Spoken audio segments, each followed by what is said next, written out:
Welcome to this explainer. Today we're unpacking how the blood-soaked history of the Mongol Empire actually reveals a hidden economic matrix, one that governs the lifespan of literally all great powers. It's this wild, fascinating story of an unlikely rise, sweeping reforms, and ultimately an inevitable collapse that holds a massive mirror up to our modern world. Let's get into it. 23.5 million. That staggering number is the peak size, in square kilometers, of the Mongol Empire back in 1294. To wrap our heads around that, we're talking about the largest contiguous empire in human history. It stretched all the way from the Sea of Japan in the east, clear across Eurasia to Eastern Europe, dropping right down into the Iranian plateau. To put that into perspective, it was roughly twice the size of the Roman Empire at its absolute height. Just massive.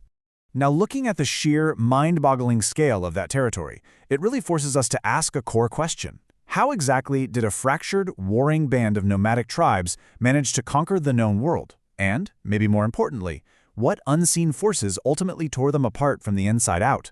Well, to understand the empire, you have to look at the founder. And his story?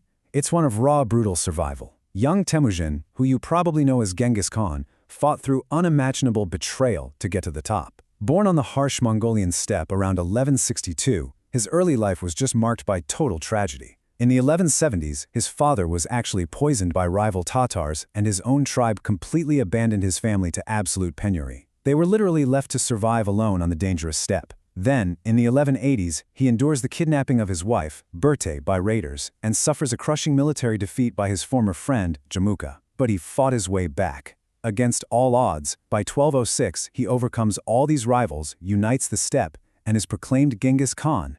Which brings us to Genghis Khan's institutional revolution, building the machine. See, Genghis Khan didn't conquer the world with just brute force. He actually built this unstoppable institutional system. His true genius was, believe it or not, a sweeping social revolution. He rolled out a comprehensive code of law called the Yasa, and under this law, he strictly banned the selling of women, outlawed theft, and completely forbade internal fighting among the Mongols. Even crazier for the 13th century, he instituted absolute religious freedom across his territories, even though he had his own shamanistic beliefs. Plus, he developed a vast postal relay system, like an ancient Pony Express, supported international Silk Road trade, and strategically exempted the poor and the clergy from taxation. He basically ripped up and rewrote the rules of nomadic society. And this overhaul went right into his military machine. Instead of using traditional aristocratic structures that just favored noble birth, he bypassed all of that. He strictly organized his most loyal followers into a highly efficient decimal system. So, step 1, organize men into units of tens. Step 2, group those into hundreds. Step 3, combine them into massive units of thousands, known as a minkin. It was a system that completely prioritized merit and loyalty over bloodlines, creating this incredibly adaptable and lethal military force. But then we reach expansion and eventual fracture. The empire tears itself apart. This institutional engine drove the Mongols relentlessly, all the way from the Pacific to the Mediterranean. But as succession crises mounted after the deaths of his successors Ogedei and Mongay, the cracks really started to show. Here's the crucial point. The empire desperately lacked an adaptable institutional method for succession. Deep internal disputes raged. Some wanted to adopt sedentary, cosmopolitan lifestyles, others wanted to stick to their traditional nomadic roots. And because they had no peaceful way to hand over power, these disagreements just escalated into bloody civil wars and purges between competing descendants. The result? Total fragmentation. By the time Kublai Khan died in 1294, the once unified giant had completely shattered into 4 competing entities. You had the Golden Horde ruling over the northwest and eastern Europe, the Chagatai Khanate dominating Central Asia, the Ilkhanate controlling Iran and the Middle East, and the Yuan dynasty based over in China. The greatest contiguous empire had literally ripped itself apart. So let's look at why great powers fall, the economic curse. This sudden collapse, you see, wasn't just a Mongol problem.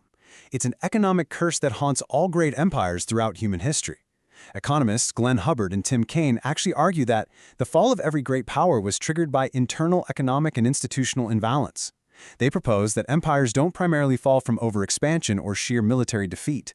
No, they fall from this exact institutional stagnation and economic imbalance that just rots the system from the inside. If we compare ancient Rome and the Mongols side by side, we see a totally fascinating parallel in how institutions fail. In Rome, flawed economic policies, specifically continuously depreciating their currency, essentially destroyed commerce, just to fund short-term state and military spending. Because the discipline of economics didn't really exist yet, they just lacked the knowledge to understand inflation. The Mongols, on the other hand, couldn't institutionalize peaceful succession or handle the massive economic shift from nomadic raiding to cosmopolitan governance. In both cases, when institutions fail to accommodate change or lack the knowledge to fix economic imbalances, collapse is pretty much inevitable. So the underlying matrix across history is this. Powerful politicians and interest groups emerge to aggressively protect their own power, and they protect the inherently flawed status quo. By doing this, they prevent the exact reforms needed to save the system. They end up rendering the very institutions that built the empire completely outdated and paralyzed. Which brings us to a warning for modern America, the current imbalance. Bringing this historical and economic lens out of the past and applying it to our modern superpower reveals a pretty stark picture of the U.S. balance sheet today. On the side of institutional strengths, the United States possesses incredibly high global productivity and an absolutely unmatched capacity for technological innovation. The economic engines are undeniably formidable. However, on the side of institutional threats, the nation is deeply plagued by severe political polarization and a massively imbalanced national budget. Basically, it faces the exact same internal imbalances that toppled past empires. The core danger here isn't a lack of knowledge about how to fix these economic issues. The real danger is a political system that actively shortchanges the future to focus on short-term success. The current institutional system essentially incentivizes prioritizing re-election over long-term fiscal health. It ends up sacrificing difficult but absolutely necessary economic solutions for immediate electoral victories. So I'll leave you with this final thought for today's explainer. If the greatest empires in human history, from the majesty of Rome to the unstoppable momentum of the Mongols, couldn't fix their internal imbalances, can modern America break the curse before it's too late? Can modern institutions overcome short-term political greed to avoid an inevitable collapse? It's a critical question to ponder, and I really hope this exploration has given you a powerful new way to view the matrix of great powers. Thanks for joining me.